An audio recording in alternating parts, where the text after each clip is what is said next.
हाँ जी बच्चों, क्या हाल चाल? मस्त एकदम बढ़िया।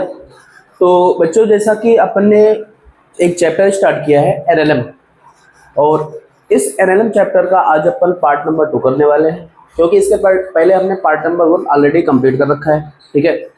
पार्ट नंबर 1 में हमने क्या क्या सीखा था? सबसे पहले हमने इंट्रोडक्शन देखा था, उसके बाद फिर हमने फोर्स के बारे में जाना था, फोर्स के बाद फिर फंडामेंटल फोर्स, फिर इनर्शिया, और उसके बाद हमने देखा था मोमेंटम के बारे में, सीखा था कि मोमेंटम क्या होता है। ठीक है। अब इसके बाद अपना जो अगला नंबर है वो है न्यूटन्स लॉ, यानी न्यूटन ने जो रूल दिए थे उन तीनों रूल को अपने को डिटेल में समझना है, स्टडी करना है। ठीक है। तो सबसे फर्स्ट लॉ आपका है न्यूटन्स फर्स्ट लॉ, या इसी को हम बोलते हैं लॉ ऑफ इनर्शिया। और इसी का एक और नाम है, न्यूटन्स के पहले जो न्यूटन साहब थे उनके पहले एक और साइंटिस्ट थे जिन्होंने इस लॉ को ऑलरेडी डिफाइन किया था, तो उनका नाम था आपका गैलीलियो। तो गैलीलियो के नेम पर इस लॉ को हम गैलीलियो का लॉ भी बोलते हैं। ठीक है। अब ये जो अपना फर्स्ट लॉ है ये बोलता क्या है कि कोई भी ऑब्जेक्ट जिस कंडीशन में है उसी कंडीशन में रहना चाहेगा जब तक कि उसके ऊपर हम कोई बाहर से एक्सटर्नल फोर्स अप्लाई ना करें। यही सेम चीज हमने सीखी थी इनर्शिया में। इनर्शिया क्या होता है? इनर्शिया ऑब्जेक्ट की प्रॉपर्टी होती है, और इनर्शिया कोई फंडामेंटल फिजिकल क्वांटिटी नहीं है जिसकी वजह से ना तो उसकी कोई यूनिट होती है और ना ही डायमेंशन होती है। ये चीज हमने ऑलरेडी सीख रखी है। और हमने ये भी देखा था कि जो इनर्शिया होती है वो मेजर करी जाती है मास से, यानी इनर्शिया डायरेक्टली प्रोपोर्शनल होती है मास के। ठीक है। ये हमने पिछले लेक्चर में ऑलरेडी कंप्लीट कर रखा है। तो जो बच्चे नए हैं, जो फर्स्ट टाइम चैनल पे आ रहे हैं, विजिट कर रहे हैं, वो पहले आप फर्स्ट लेक्चर को कंप्लीट कर लो, देन आप सेकंड लेक्चर को वॉच करो। ठीक है। और बच्चा पूरे सीक्वेंस में आपके जितने भी लेक्चर हैं वो होंगे 11th की फिजिक्स, इसके बाद अपन 12th की फिजिक्स का भी एक एक लेक्चर धीरे धीरे आता रहेगा। ओके। तो अब देखो जरा, फर्स्ट लॉ कहता क्या है? फर्स्ट लॉ ये बोलता है कि कोई भी ऑब्जेक्ट है, जैसे मान लो अपने पास ये कोई ऑब्जेक्ट है, ठीक, अपने पास एक ऑब्जेक्ट है जिसका मास है एम मास का एक ऑब्जेक्ट है, और रेस्ट में रहना ऑब्जेक्ट की प्रॉपर्टी है। ठीक है। अगर मान लो कोई ऑब्जेक्ट रेस्ट में है तो रेस्ट में ही रहेगी। ठीक है। रेस्ट में मान लो ये t=0 पर ऑब्जेक्ट क्या है? रेस्ट पे है। ठीक है। हम मान लेते हैं ऑब्जेक्ट क्या है? रेस्ट पे है। ठीक। अब इसके बाद क्या हुआ? अगर ये रेस्ट में है तो रेस्ट में ही रहेगी। ठीक है। कब तक रहेगी? जब तक कि इसके ऊपर हम कोई बाहर से एक्सटर्नल फोर्स अप्लाई ना करें। अगर मान लो इस ऑब्जेक्ट के ऊपर हम फोर्स अप्लाई कर देंगे, फोर्स अप्लाई करने के बाद इसके पास एक्सेलरेशन आ जाएगा, उसके बाद देन इस ऑब्जेक्ट का मोशन होने लगेगा, ये v वेलोसिटी के साथ ऑब्जेक्ट मोशन करने लगेगा। अब हमने क्या सीखा था यार कि अगर कोई ऑब्जेक्ट है जिसका मास m है और वो v वेलोसिटी से मोशन करने लगे तो पार्टिकल का जो मास है, ठीक, और पार्टिकल की जो वेलोसिटी है, इसका जो प्रोडक्ट होगा वो क्या कहलाता है? आपका मोमेंटम। और मोमेंटम एक वेक्टर क्वांटिटी है। बात समझ आई? ये सारी चीजें हमने पिछले लेक्चर में कंप्लीट करी थी। अब यहाँ पे क्या बोला जा रहा है? Newton's first law also known as law of inertia. Law of inertia क्यों बोला जाता है? क्योंकि फर्स्ट लॉ क्या बोलता है कि जो ऑब्जेक्ट जिस कंडीशन में है उसी कंडीशन में रहना चाहेगा जब तक कि उसके ऊपर हम बाहर से कोई एक्सटर्नल फोर्स अप्लाई ना करें। सेम प्रॉपर्टी किसकी है? इनर्शिया की। इसी वजह से इसको क्या बोला जाता है? लॉ ऑफ इनर्शिया भी बोला जाता है। इसके बाद फिर क्या बोला जा रहा है? States that an object will remain at rest. मतलब स्टेट का मतलब क्या होता है? कंडीशन।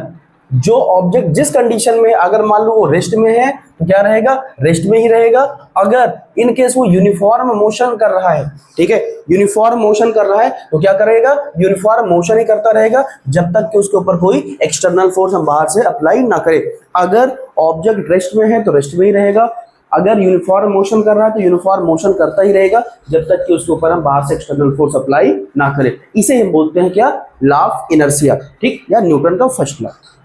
अब सुनो, अब इसका एक पॉइंट है, आपका पॉइंट निकल के क्या आया कि this law introduce the concept of inertia, यानी ये जो फर्स्ट लॉ है ये कॉन्सेप्ट ऑफ इनर्शिया को भी डिफाइन करता है। क्यों? क्योंकि हमने पढ़ा था, सीखा था, समझा था, सोचा था किसके बारे में? इनर्शिया के बारे में। इनर्शिया होता क्या है? जो ऑब्जेक्ट जिस कंडीशन में है उसी कंडीशन में रहना चाहेगा जब तक कि उसके ऊपर बाहर से कोई एक्सटर्नल फोर्स अप्लाई ना करे। ठीक, बात समझ आई? अब सुनो, इसमें कुछ कंडीशन और बन जाती है। जैसे अगर मान लो, हम मान लेते हैं पॉइंट नंबर 2 इसका, कोई ऑब्जेक्ट है, ठीक है, कोई ऑब्जेक्ट है और वो यूनिफॉर्म मोशन कर रहा है। कोई ऑब्जेक्ट है जो कि यूनिफॉर्म मोशन कर रहा है, ठीक है, यूनिफॉर्म मोशन कर रहा है। यूनिफॉर्म मोशन कर रहा है, यानी इसकी वेलोसिटी कांस्टेंट हो गई। ठीक, वेलोसिटी कांस्टेंट का मतलब इसका एक्सेलरेशन भी हो सकता है जीरो। ठीक, वेलोसिटी कांस्टेंट का मतलब वेलोसिटी कांस्टेंट है, यहाँ पर जीरो नहीं, वेलोसिटी कांस्टेंट है। अगर हम इसमें मान लें कि कोई ऑब्जेक्ट है, ठीक है, जिसमें हमसे बोला गया भैया इसका एक्सेलरेशन जीरो है, या फिर हमसे बोला जा रहा है कि वेलोसिटी इसकी कांस्टेंट है।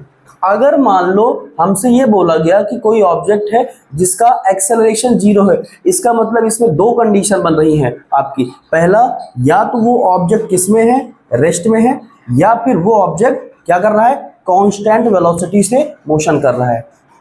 ठीक, बात समझ आई। हमने क्या बोला, हमने ये बोला भैया कि अपने पास मान लो कोई ऑब्जेक्ट है और वो कांस्टेंट वेलोसिटी के साथ मोशन कर रहा है। हमसे क्या बोला गया कि अपने पास कोई ऑब्जेक्ट है जो कांस्टेंट वेलोसिटी के साथ मोशन कर रहा है, या फिर किसी बंदे ने हमसे बोला कि भैया अपने पास कोई ऑब्जेक्ट है जिस पर एक्सेलरेशन जीरो है, एक्सेलरेशन जीरो कर दिया गया। एक्सेलरेशन जीरो का मतलब ये जरूरी नहीं है कि ऑब्जेक्ट रेस्ट में ही है, हो सकता है वो ऑब्जेक्ट कांस्टेंट वेलोसिटी के साथ मोशन भी कर रहा है आपका। ठीक, ये बात समझ आई, दिमाग में गई बात है। ये लॉ ऑफ इनर्शिया क्या है, लॉ ऑफ इनर्शिया का मतलब जो ऑब्जेक्ट जिस कंडीशन में उसी कंडीशन में रहना चाहेगा जब तक कि उसके ऊपर बाहर से हम कोई एक्सटर्नल फोर्स अप्लाई ना करें। इसके बाद ये जो अपना फर्स्ट लॉ है ये लॉ ऑफ इनर्शिया के बारे में डिफाइन करता है। इसके अलावा अगर मान लो अपने पास कोई ऑब्जेक्ट है, ठीक है, कोई ऑब्जेक्ट है जिसमें बोल दिया गया कि इसमें एक्सेलरेशन जीरो है, अगर एक्सेलरेशन जीरो है इसका मतलब वो ऑब्जेक्ट या तो रेस्ट में है या तो कांस्टेंट वेलोसिटी के साथ मोशन कर रहा है। बात समझ आई। इसके बाद अगर मान लो पॉइंट नंबर थर्ड, अपने पास कोई ऑब्जेक्ट है, ठीक है, कोई ऑब्जेक्ट है, अब इसके ऊपर हम कई डायरेक्शन से फोर्स लगा रहे हैं। ये आपका F1 हो गया, ये आपका F2 हो गया, ठीक, F2 हो गया, ठीक, ये आपका F3 है और ये F4 है, ये आपका F5 है। अब हम क्या कर रहे हैं, कई डायरेक्शन से इसके ऊपर फोर्स लगा रहे हैं, और फोर्स एक वेक्टर क्वांटिटी है।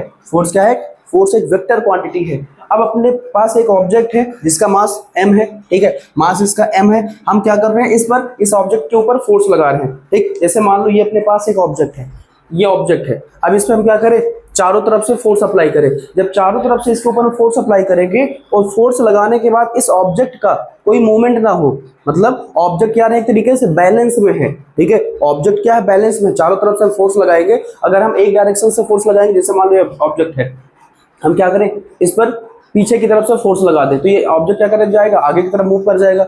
वहीं पे अगर हम चारों तरफ से इसके ऊपर फोर्स लगाएं, ठीक है, चारों तरफ से फोर्स लगाएंगे तो ऑब्जेक्ट किस में रहेगा, बैलेंस में रहेगा। इसका मतलब अगर हम कई डायरेक्शन से फोर्स लगाते हैं तो जो वेक्टर होगा, जो वेक्टर सम ऑफ फोर्सेज होगा वो किसके इक्वल आएगा, जीरो के। यानी इसका मतलब F2 F3 plus F4 plus F5 equal zero. इसका मतलब ये ऑब्जेक्ट क्या है, बैलेंस की कंडीशन में है। इसका मतलब क्या हो जाएगा भैया, इसको हम लिख सकते हैं सबके स्थान पर एफ नेट इक्वल जीरो।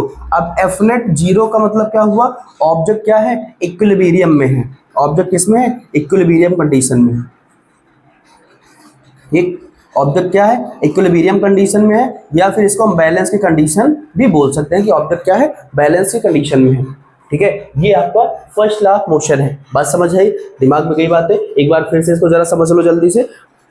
सबसे पहले हमने क्या देखा, न्यूटन का फर्स्ट लॉ। न्यूटन का फर्स्ट लॉ होता क्या है, फर्स्ट लॉ ये इसको डिफाइन करता है इनर्शिया को, इसलिए इसको लॉ ऑफ इनर्शिया भी बोला जाता है। और ये जो अपना लॉ है, इस रूल को सबसे पहले गैलीलियो साहब ने दिया था, इसलिए इसको हम गैलीलियो का लॉ ऑफ इनर्शिया भी बोलते हैं। ठीक है, अब इसमें क्या बोला गया, इसमें ये बोला गया कि जो ऑब्जेक्ट जिस कंडीशन में है उसी कंडीशन में रहने का प्रयास करेगा। क्यों प्रयास करेगा, क्योंकि इनर्शिया हर एक ऑब्जेक्ट की प्रॉपर्टी होती है। तो जिस कंडीशन में था उसी में रहने का प्रयास करेगा जब तक कि उसके ऊपर हम कोई एक्सटर्नल फोर्स अप्लाई नहीं करेंगे। यानी जैसे अगर तुम्हारे एग्जाम्पल दिया जाए, तुम्हारी इच्छा नहीं होती है पढ़ने की, यानी तुम्हारी एक प्रॉपर्टी है ना पढ़ने वाली। बात समझ आई। अब इसके बाद ये जो फर्स्ट लॉ है ये किसको इंट्रोड्यूस करता है, इनर्शिया को। इसके बाद मान लो अपने पास कोई ऑब्जेक्ट है जिस पर एक्सेलरेशन जीरो है। अब एक्सेलरेशन जीरो का मतलब ये ऑब्जेक्ट जो जिसका एक्सेलरेशन जीरो है, इसका मतलब ऑब्जेक्ट या तो रेस्ट में हो सकता है, ठीक, यानी रुका हुआ है तभी आप उसका एक्सेलरेशन नहीं होगा, या फिर हो सकता है उसकी वेलोसिटी कांस्टेंट हो गई हो। अगर उसकी वेलोसिटी कांस्टेंट हो जाएगी तब पर भी उसका एक्सेलरेशन जीरो आएगा। इसके बाद फिर थर्ड रूल क्या है अपना, अपने पास कोई ऑब्जेक्ट है, ठीक है, इस ऑब्जेक्ट पर हम क्या कर रहे हैं, चारों तरफ से फोर्स अप्लाई कर रहे हैं, चारों तरफ से फोर्स अप्लाई करेंगे तो ये ऑब्जेक्ट किस में आ जाएगा, बैलेंस में आ जाएगा, यानी जो वेक्टर सम है सभी फोर्सेस के द्वारा वो क्या हो जाएगा, जीरो हो जाएगा। इसका मतलब एफ एक्सटर्नल फोर्स या एफ नेट फोर्स या एफ रिजल्टेंट फोर्स क्या हो जाएगा, जीरो हो जाएगा। इसका मतलब ऑब्जेक्ट किस में है, इक्विलिब्रियम में है या फिर बैलेंस की कंडीशन में है। तो बच्चों ये अपना फर्स्ट लॉ हो गया, अब इसको नोट करो, ठीक है, अच्छे से समझो। इसके बाद आते हैं सेकेंड लॉ पे।